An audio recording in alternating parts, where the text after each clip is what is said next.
தமிழ்நாட்டில் வந்து பெண்களுக்கு பாதுகாப்பு இல்லை அப்படின்னு சொல்லி ஒரு அப்பட்டமான பொய்யை பேசிக் கொண்டிருக்கிறார்கள்.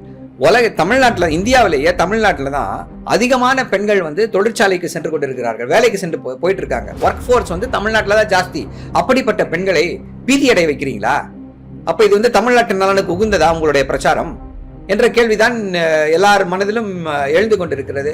ஐயா, இப்போ ஒரு இயக்கம் இருக்கு அப்படின்னா அதுல வந்து ஒழுத்து போனவர்கள், தவறு செய்யக்கூடியவர்கள் இருக்கத்தான் செய்வாங்க. அவர்கள் மீது என்ன நடவடிக்கை எடுக்கப்படுகிறது, அவர்கள் காப்பாற்றப்படுகிறார்களா என்பதுதான் சட்டம் ஒழுங்கு சரியா இருக்கா இல்லையான்றதுக்கு எக்ஸாம்பிள். பொள்ளாச்சியில என்னாச்சு?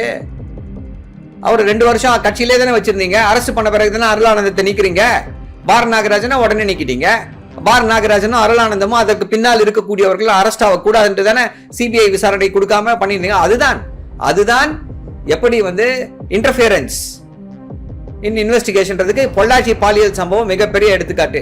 இன்னொரு எடுத்துக்காட்டு என்னால சொல்ல முடியும். பிரிஜ் பூஷன் சிங் அப்படின்னு இந்தியாவுடைய அந்த மல்யுத்த வீராங்கனைகளுக்கு பாலியல் தொந்தரவு கொடுத்தவர் பாக்ஸோ கேஸ் நேற்று விட்ரா பண்ணிட்டாங்க சார். அதுக்கு யாராவது கொதித்தெழுதார்களா? அது நியாயமா? அதுதான் பொலிட்டிக்கல் இன்டர்ஃபியரன்ஸ். இங்க அது மாதிரி ஏதாவது நடந்துச்சா?